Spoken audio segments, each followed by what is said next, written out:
আজকে থেকে শুরু হবে। কয়েকটি খতবাতে আমরা এই বিষয়ে আলোচনা রাখবো ইনশাআল্লাহ। আলোচনা হলো ইমান সংক্রান্ত বিষয়। আখিরাতের স্টেশন, আখিরাতের জার্নি স্টেশন অনেকগুলি আছে। আখিরাতের প্রথম জার্নি শুরু হয় মওত থেকে। মওতের বিষয়গুলো আছে, এগুলি আমাদের জানা থাকলে আমাদের প্রস্তুতি নিতে আমরা পারি। তারপরে মওতের পরে প্রথম যে স্টেশন আসবে, আখিরাতের প্রথম জার্নি হচ্ছে মওত। মওত হয়ে গেলে তো এরপর আরেকটা জার্নি আছে, আরেকটা স্টেশন আছে, আরেকটি স্টেশন আসবে, ওটার নাম কি? কবর। বলুন নাকি? একটা মানুষ যদি মারা যায় তাকে কি দুনিয়াতে রাখবে না, তাকে কবরে যত প্রভাবশালী হোক না কেন, যত ক্ষমতাধর হোক না কেন, প্রথম জায়গায় শেষ হওয়ার পরে তাকে তার সেকেন্ড স্টেশন, যেটা তাকে সেখানে নিয়ে যাওয়া হবে, সেটা হচ্ছে কবর। এই কবরের মধ্যে কি আছে, এখানকার ঘটনা কি কি সেখানে থাকবে, আল্লাহ তাআলার কাছে আমরা বেশি বেশি করে পারা চাইতে পারবো। যদি এই বিষয়গুলি অবগত হই, আমরা তৈরি থাকতে পারবো ইনশাআল্লাহ। তাহলে আজকের বিষয় হচ্ছে সাকারাতুল মওত এবং আযাবুল কবর। মওতের হাল, মওত কি অবস্থায়, সাকারাত কিভাবে আসে, মৃত্যুটা কিভাবে আসে, এই বিষয়ে আলোচনা। প্রথম আলোচনার বিষয় এটা। আর সেকেন্ড যে বিষয় সেটা হচ্ছে যে মওতের পরে কবরের জিন্দেগিটা কেমন হবে। এই দুইটা বিষয়ে আমরা আলোচনা রাখবো ইনশাআল্লাহ। প্রথম হলো মওতের ব্যাপারে। আমরা জানি যে এটা আপনারা সবাই জানেন মওতের ব্যাপারে, যে মওত থেকে বাঁচার কোনো ওষুধ কারো কি জানা আছে? কোনো উপায় আছে? মুসলিম হোক আর অমুসলিম হোক, যে বলে আমি কিছুই বিশ্বাস করি না, এমন করতে চাই না, সেও না মরে পারবে। কাজে এটা এমন একটা জিনিস, এটা হচ্ছে অবধারিত। কুল্লু নাফসিন যায়িকাতুল মাউত। সকলে বলুন না, কুল্লু নাফসিন যায়িকাতুল মাউত। প্রত্যেক আত্মাকে এই মওতের স্বাদ গ্রহণ করতে হবে। মওত কেমন, মৃত্যুটা কেমন, এর মজা একটু গ্রহণ করতে হবে।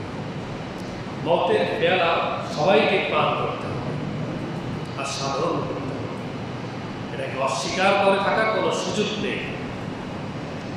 এখানে আমরা যারা আছি, আমাদের অনেকে দাদা দাদি, নানা নানি এই ধরনের খুবই কমই আছে। আমাদের বয়সে যারা আছি, এরকম দাদা দাদি নানা নানি বেঁচে আছে, এরকম সৌভাগ্যবান মানুষ খুবই কম। এই সাধন করতে হবে। এজন্য রাসূল পাক সাল্লাল্লাহু আলাইহি ওয়াসাল্লাম আমাদেরকে মওতের কথা বারবার স্মরণ করার জন্য তিনি বলেছেন। যেটাকে বারবার স্মরণ করতে বলেছে, এটাকে আমরা বেশি করে বলে থাকি, মানে এটাকে বলে থাকি মনে আসলেও আবার মন থেকে নিয়ে ফেলে। আর তিনি বলছেন এটাকে বেশি বেশি করে স্মরণ করো।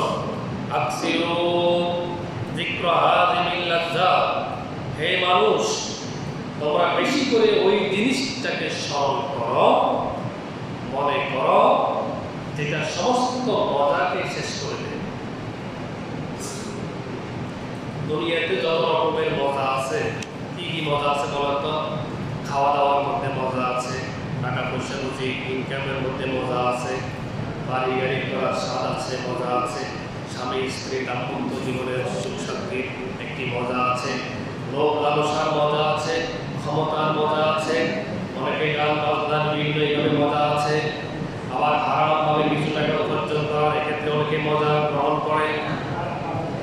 দুনিয়ার মধ্যে এইভাবে যত রকমের মজা আছে, সমস্ত মজাগুলিকে এক মুহূর্তে শেষ করে দিবে মওত। এজন্য আল্লাহ তাআলা নবী বলছেন, ওই সকল মজাকে শেষ করে দে, যেই মজা ওই মজাকে বেশি করে তোমরা স্মরণ করো। আর এটা হচ্ছে যত ধরনের মজা আছে সবগুলি শেষ। মৌত আসলে এগুলার কোনো মজা নাই, এগুলো এক মুহূর্তের মধ্যে শেষ। তাহলে ওইটাকে বেশি করে স্মরণ করো। আর আমরা তো আজকে এটাকে বেশি করে বলে যাই, আমরা শুধু খালি নগদ পাওনা, মানে নগদ যেটা এত চিন্তায় থাকি নগদের জন্য, আমরা বেশি বেশি করে আমরা নগদের ধান্দায় থাকি, এই জন্য আমরা এটাকে ভুলে থাকি। যে ব্যক্তি বেশি করে মৌতকে ইয়াদ করে, স্মরণ করে, তিনি একজন ভালো মানুষ। ভালো মানুষের লক্ষণ হলো বেশি বেশি করে মৌতকে স্মরণ করা, যে কখন জানি আমার মৌত হয়ে যায়। এই জন্য সেই নিত্য পরবর্তী অনন্তকালের জন্য প্রস্তুতি বাদে সংগ্রহ করতে পারে। আর খারাপ হলো যে মৃত্যু থেকে গাফেল, মৃত্যুকে ভুলি থাকার বান করে, এটাকে ইয়াদ করতে চায় না। এখানে আমরা যারা আছি সবাই যদি মৃত্যুকে ভুলিও থাকি, কিন্তু সবাই দুনিয়া থেকে চলে যাব, একজনও থাকবো না, এটা ভুলি। কিন্তু এই মহা এক সত্যকে আমরা ভুলি থাকার চেষ্টা করি। এরকম একটা হাদিস আছে, আপনারা শুনছেন, যে ব্যক্তির ব্যাপারে সাহাবায়ে কেরাম রাদিয়াল্লাহু তাআলা আনহুম আজমাইন ওনারা একটি মজলিসে আলোচনা করতেছেন। একটা লোক মারা গিয়েছে, তো সাহাবায়ে কেরাম মজলিসে আলোচনা করতেছে এইভাবে যে এই লোকটা ভালো ছিল, তার এই কোয়ালিটি ছিল, এই গুণ ছিল, বিভিন্ন বিষয় নিয়ে, তার ভালো ভালো বিষয়গুলো নিয়ে ওনারা আলোচনা করছেন, দাফন কাফনে আলোচনা করছেন। তাহলে নবী করিম সাল্লাল্লাহু আলাইহি ওয়াসাল্লাম সাহাবীদের কাছ থেকে জানতে চাইলেন, আচ্ছা বলো তো, তোমাদের যে ভাইটা কথা তোমরা এতক্ষণ ধরে বলতেছিলা, সে কি কখনো মৌত সম্পর্কে আলোচনা করেছে বা মৌতের কথা স্মরণ করেছে? মৌতের কথা কি বলছে? তার কথাবার্তার প্রসঙ্গে উল্লেখ করেছে? তখন সাহাবায়ে কেরাম বললেন, না, তা তো মনে পড়ে না যে সে মৌতের কথা কখনো বলেছে। তখন আল্লাহ রাসূল সাল্লাল্লাহু আলাইহি ওয়াসাল্লাম বলছেন, উপস্থিত সাহাবীদেরকে বললেন, তোমাদের বাড়িটি ওইখানে থাকা দরকার যেখানে তোমরা ধারণা করছো থাকা দরকার, কিন্তু সে তো সেখানে তো নাও থাকতে পারে, তোমাদের ধারণা সেখানে নাও থাকতে পারে।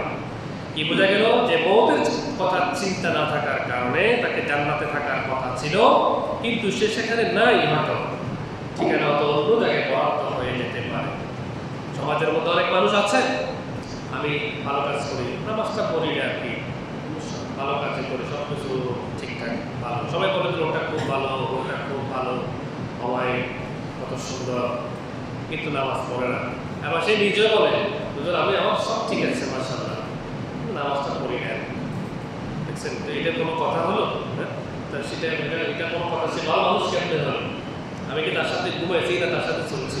তাকে বাহ্যিকভাবে দেখতেছি, একটু দেখি, নিজের সাফাই নিজে গায়ে অনেক সময় না, আমার সব ঠিক আছে, শুধু নামাজটা করতে পারি না, এরকম পর্যন্ত বলে নিজেকে নিজে এত গুণ বলে ফেলে, এত মজা নিয়েছে চলে। আর তো নামাজ করতে রাজি নেই, তো আল্লাহর হুকুম মানতে রাজি নেই। তো আল্লাহর হুকুম মানার ক্ষেত্রে আপনার আমার জন্য সবচাইতে সহজ যে পন্থা, যে রাস্তা, আখিরাতের বিষয়গুলিকে বেশি বেশি করে ইয়াদ করা। মৃত্যুকে, কবরের জিন্দেগিতে কিভাবে থাকবেন, এরপরে আখিরাতে হাসরের ময়দানে কেমনে উঠবেন, কি জান্নাতে যাবেন না জাহান্নামে যাবেন, এই সমস্ত বিষয়গুলি বারবার আপনার সামনে, চোখের সামনে রাখবেন। এগুলিকে বেশি করে ইয়াদ করবেন, বেশি করে শুনবেন, বলবেন, যারা বলে তাদের কাছ থেকে শুনবেন, বারবার শুনবেন, তখন আপনার এগুলি স্মরণে থাকবে। আপনি নেকামত করতে আপনার জন্য ইজি হবে, আল্লাহকে ডাকাটা আপনার জন্য সহজ হবে।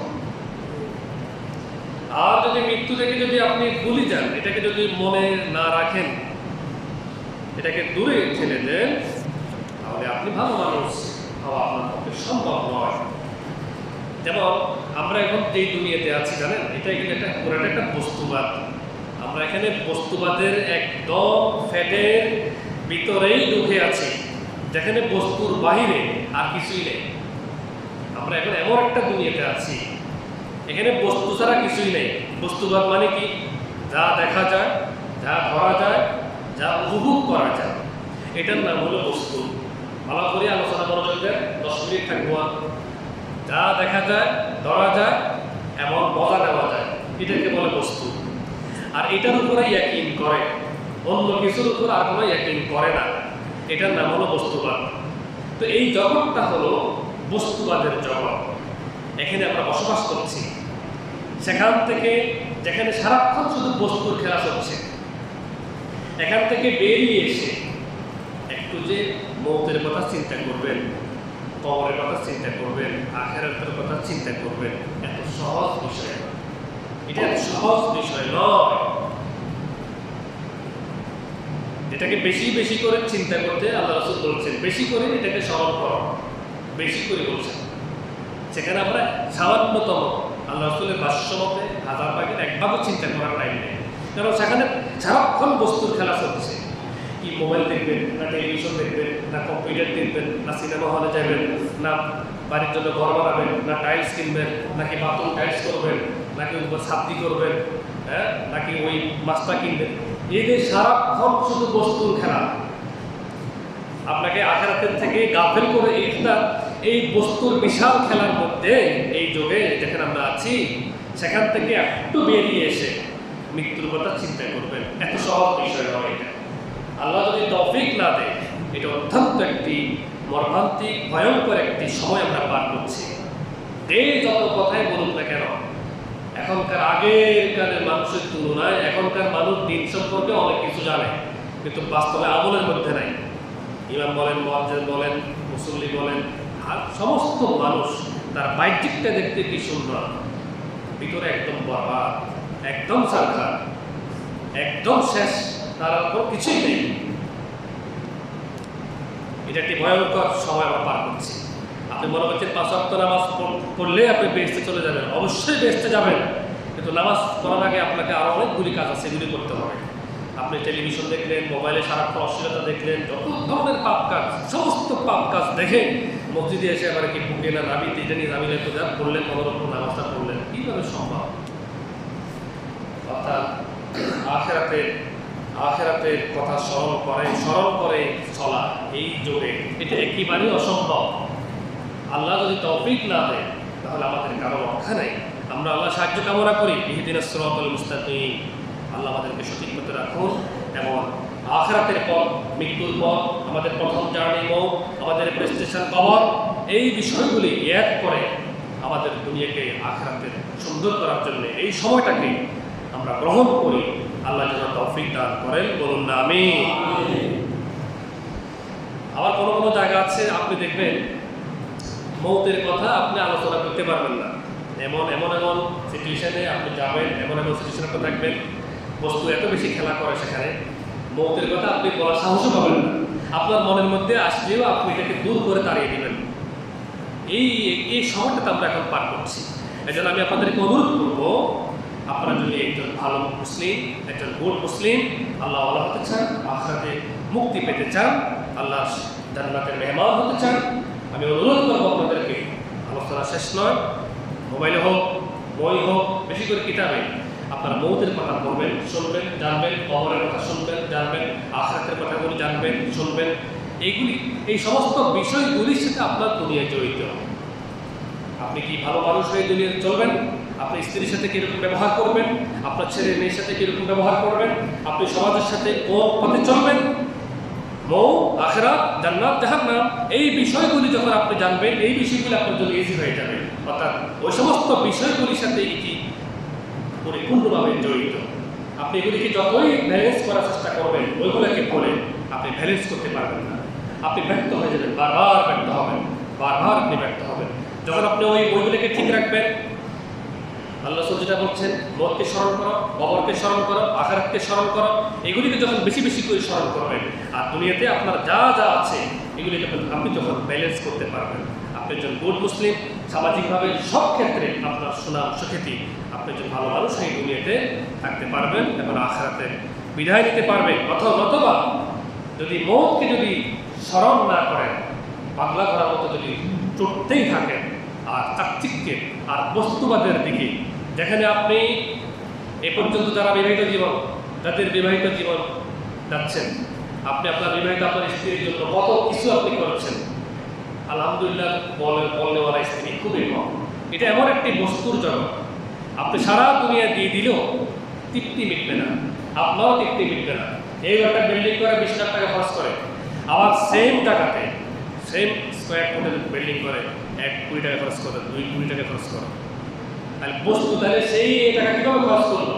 এখানে বস্তুর এত বেশি ছড়াছড়ি, এত বেশি খেলা হচ্ছে এই জগতে, বস্তুর এত বেশি খেলা, আপনি এগুলিকে আঞ্জাম দিতে দিতে, এইগুলোর ইন্তজাম করতে করতে করতে আপনি আখিরাতকে ভুলে থাকবেন।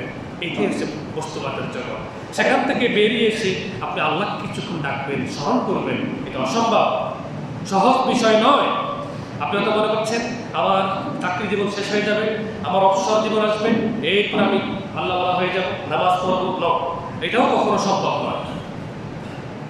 আপনাকে শুরু থেকে শুরু করে দিতে হবে। আপনি আপনি আল্লাহ হতে পারবেন। আপনার অন্যান্য যে দুর্বলতাগুলি আছে এগুলি থেকে আপনি কাটিয়ে উঠতে পারবেন ইনশাআল্লাহ। আসুন, আমাদের প্রথম জান হচ্ছে মওত। নিয়ে কথা বলছিলাম সাকারাতুল মাউত। এই বিষয়ে বিশাল একটা হাদিস আছে, বারা ইবনে আযিব রাদিয়াল্লাহু তাআলা আনহু তিনি বর্ণনা করেছেন, যেটা আমরা মওতের শুরু থেকে একটা মানুষের কিভাবে মওত হয় সেখান থেকে শুরু করে কবর পর্যন্ত, এটি বিশাল একটা হাদিস। আমরা স্বয়ং আল্লাহ হাবিবের জবান থেকে শুনবো এটা, কিন্তু আজকে তো সময় হবে না, হাদিসটা বিশাল সময়। তার আগে আমি একটি কোরআনে পাকের আয়াত দিয়ে আপনারা শেষ করতে চাচ্ছি। আল্লাহ তাআলা বলছেন, হাত্তা ইযা জা আহাদাহুমুল মাউত ক্বালা রাব্বি ইরজিউন। যখন তাদের কারো মওত আসে তারা তখন আল্লাহ তাআলার কাছে দরখাস্ত করে। আমি শুধু অনুবাদক, আর এই ঘোষণা দিচ্ছেন আল্লাহ পাক রব্বুল আলামিন। যখন আমাদের কারো যখন মওত আসবে তখন সে আল্লাহর কাছে দরখাস্ত দেয়, রব্বির জিউন, আল্লাহ আপনি আমাকে দুনিয়াতে আরেকবার ফেরত দেন, আমার দুনিয়াতে আমাকে আরো কিছু দিন সময় দিন, আমি সর্বনাশ করে ফেলছি, আমি যেন আরো কিছু ভালো কাজ করতে পারি। লাআল্লি আমালু সালিহান ফীমা তারাকতু, আমি যে সব ফেলে আসলাম কিছুই করিনি, এখন আমাকে একটু সময় দিন, আমি নেকির কাজ করে আসি, আমাকে একটু সময় দেন আল্লাহ। কাফের, বেদুই, মুশরিক, বিশেষ করে যারা পাপী মুসলিম, যারা গুনাহগার, ফাসিক মুসলিম, সমস্ত এই গুনাহগার মানুষগুলি মৃত্যুর সময় আল্লাহ পাকের কাছে দরখাস্ত দিবে। কারণ ওই সময় মৃত্যুর কত যাত্রী ব্যক্তি, ওই মানুষটি পুরুষ এবং মহিলা, সে বুঝতে পারে তার সামনে আল্লাহ ছাড়া এখন আর কেউ নাই। সবাই বলুন না, আল্লাহ ছাড়া এখন আর কেউ নাই। যতই তার বাসার সামনে মানুষ ঘুরাঘুরি করুক, ছেলে মেয়েরা গুড়গুড় করুক, আত্মীয় স্বজন গুড়গুড় করুক, কিন্তু এদিকে তার খেয়াল নেই। যখন তার মৃত্যুর চূড়ান্ত ফয়সালা হয়ে যায়, মালাকুল মউত যখন তার রূহ নেওয়ার জন্য আল্লাহর বাস্তবায়নে এসে যায়, তখন সেই আল্লাহর কাছে আবেদন করে, আমাকে একটু সময় দিন, আমি তো সর্বনাশ করে ফেলছি, আমার হায়াতের 60-70 বছরের জীবনে আমি কত নামাজ ছেড়ে দিয়েছি, কত হারাম আমি অর্জন করেছি, আমি কত মানুষের অনিষ্ট করেছি, আমাকে একটু সময় দিন, আমি যেন একটু গুড মুসলিম হয়ে যেতে পারি। কিন্তু আল্লাহ তাআলা তখন কি বলবেন? কাল্লা ইন্নাহা কালিমাতুন হুয়া কাইলুহা ওয়া মিন ওয়ারাইহিম বারযাখ ইলা ইয়াউমি ইউবাসুন। কখনো নয়, এটা তো একটি কথার কথা। আল্লাহ তাআলা তার এই অনুরোধ দরখাস্ত কবুল করবেন না। বস্তুত তার পিছনে রয়েছে ইলা ইয়াউমি ইউবাসুন বারযাখ, বারযাখের তার রূপ তখনই নিয়ে নেওয়া হবে। রূহ নেওয়ার পরে তার পিছনে রয়েছে বিশাল একটি বারযাখ, বারযাখের বিশাল একটা জিন্দেগি, যেখানে সে অনন্তকাল কতদিন থাকবে বারযাখে, তাকে অবস্থান করতে হবে। ওয়াল বা'স বা'দাল মাউত, হাসরের দিন তাকে পুনরুত্থানের পরে আবার জিন্দা করে ওঠানো হবে। হাসরের ময়দান কায়েম হওয়ার আগ পর্যন্ত মৃত্যুর পরে প্রথম যে স্টেশন, তাকে তার কবরে, এই বারযাখের জিন্দেগিতে বিশাল একটা সময় তাকে সেখানে অবস্থান করতে হবে। আজকে আমরা যারা এখানে সমবেত মুসলিয়ান ইকরাম যারা এখানে আছি, আমাদের অনেকের বাবা সে বারযাখের জিন্দেগিতে কবরে আছেন, অনেকের দাদা, দাদি, নানা, নানি, আপন, চাচা, জ্যাঠা, মামা, আমাদের দূরের আত্মীয় বা নিকটতম আত্মীয়, এরকম নিকটতম অনেক আত্মীয় স্বজন এখন তারা বারযাখের জিন্দেগিতে আছে। বলুন আছে না নাই? হ্যাঁ, কথা বলুন, আছে না নাই? আচ্ছা, আজকে আমরা যারা এখানে আছি, আমাদেরও প্রথম জার্নি মউত, মৌতের পরে পরে স্টেশন কোথায়? সবাইকে ভয় পাচ্ছেন নাকি? বলুন না, মৌতের পরে পরের স্টেশন কোথায়? সবাই বলুন না কোথায়? এটা বুদ্ধি বলেন, এটা অনেকে ভয় বলে বলতে চায় না কেন? মৃত্যুর পরে স্টেশন কোথায় বলুন? আবার বলুন কোথায়? এই জার্নি অস্বীকার করার কারো সুযোগ নেই, সেখানে অনন্তকাল থাকতে হবে। এখন এখানে একটা প্রশ্ন আসে যে কবরে তো সবাই থাকে না, হ্যাঁ? এখন কবর আযাব সত্য, এখন কারোর তো কোনো অনেকের তো কবর নাই, যেমন আগুনে পড়ে যারা ছাই হয়ে যায়, তার কবর কোথায়? হিন্দুরা যখন মারা যায় তাকে তো আগুনে পুড়ে দেয়, তো তার কবর কই? শাস্তি কিভাবে? আবার অনেকে যদি বাঘে খেয়ে ফেলে, তো তার কবরে নেই। আবার অনেকে যদি সাগরে মর্মান্তিক ঘটনা যদি তার মৃত্যু হয় সাগরে, তো তার কবর কোথায়? তাহলে তার শাস্তি কিভাবে হবে? এখানে এখানে এখানে অ্যান্সার হচ্ছে এরকম যে এই কবরের ভিতরে শুয়ে থাকাটা এটা কোনো আসল বিষয় নয়। কারণ কবরের ভিতরে যিনি শুয়ে আছেন, আপনি 5 বছর অথবা 10 বছর পরে যান, আপনি ওনাকে আস্ত পাবেন? সবাই বলুন, আস্ত পাবেন? ভালো করে কথা বলুন, আস্ত পাবেন? পাবেন না। ওকে, কাজেই কবরের ভিতরে মানুষ আস্ত আছে এটা বড় কথা নয়। সে কি আগুনে ছাই হয়ে গিয়েছে এটা বড় কথা নয়। তাকে বাঘে খেয়ে ফেলছে এটা বড় কথা নয়। তাকে সাগরের অতল গভীরে সে হারিয়ে গিয়েছে এটা বড় কথা নয়। কিন্তু বারজাখের একটা জিন্দেগি তার সামনে আছে, সেখানে সে কোন হালতে আছে, তার অবস্থা কি, তার রূহ কোথায় থাকে, তার বডির কি অবস্থা, এটার জ্ঞান আমাদের জ্ঞানের বাহিরে। এটার জ্ঞান একমাত্র কার কাছে?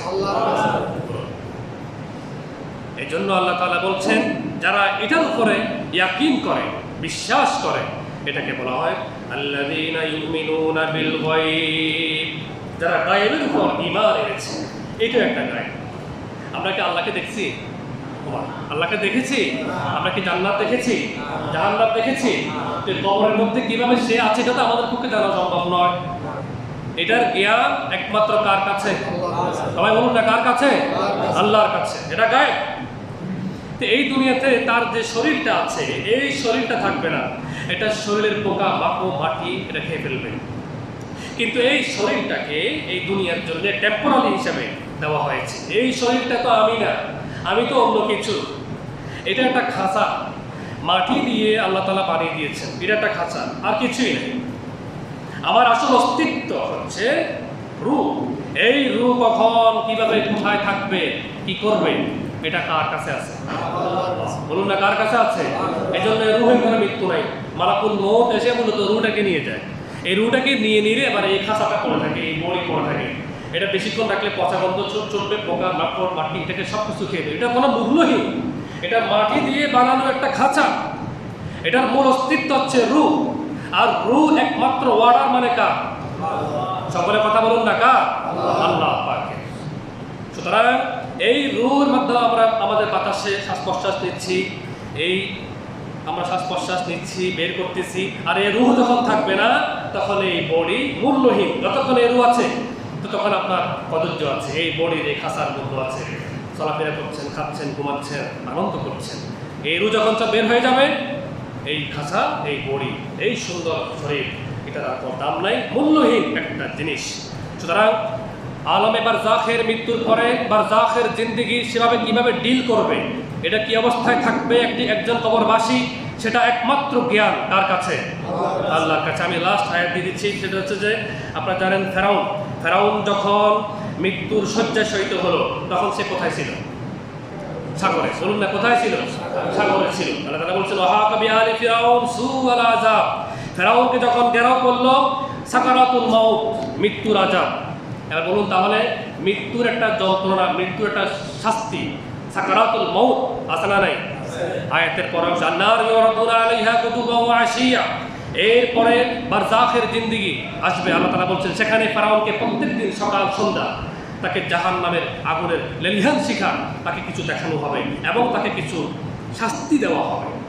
আয়াতের সেকেন্ড অংশ, আয়াতের লাস্ট অংশ ওয়ায়াউমা তাকুমুস সাআ আদখিলু আলা ফিরাউন আশাদ্দাল আযাব, আর যেদিন কিয়ামত কায়েম হবে সেদিন তাকে বলা হবে, হে ফেরাউন, তুমি তোমার দল বল, তোমার সহচর বৃন্দ, তোমার যারা তোমার সাথে একমত পোষণ করেছিল সবাই দলে দলে তুমি সহ তোমার নেতৃত্বে জাহান্নামের দিকে চলে যাও, সেখানে ঢুকে যাও। তাহলে এই আয়াতে 3টা কথা বলা হয়েছে। মৃত্যুর সাকারাত, মৃত্যুর যন্ত্রণা প্রত্যেকের আসবে। সেকেন্ড কথা, কবরের যে শাস্তি আছে এটা এখানে বলা হয়েছে। থার্ড কথা, এরপরে তাকে কিয়ামতের মাঝখানে তাকে জাহান্নামে নিক্ষেপ করা হবে। তাহলে আমার আলোচনা এটা হচ্ছে যে তাহলে কবর আযাব সত্য, কবরের শাস্তি আছে, কোনো সন্দেহ নেই, এটা কোরআন হাদিস দ্বারা প্রমাণিত। এখন কবরের মধ্যে সেই কিভাবে আছে, কোন অবস্থায় আছে, কেমনে আছে, কিভাবে তার শাস্তি হচ্ছে, তার বডি কি অবস্থা আছে, নাকি তার বডি আরো বিশাল করে দেওয়া হয়েছে, এই সমস্ত কিছু আমাদের জ্ঞানের বাহিরে। এইগুলি একমাত্র কার জ্ঞানে? সকলে কথা বলুন না ভাই, কার জ্ঞানে? এইটাকে বলা হয় আল্লাযীনা ইউমিনুনা বিল গায়ব, যারা গায়বের প্রতি ঈমান এনেছে।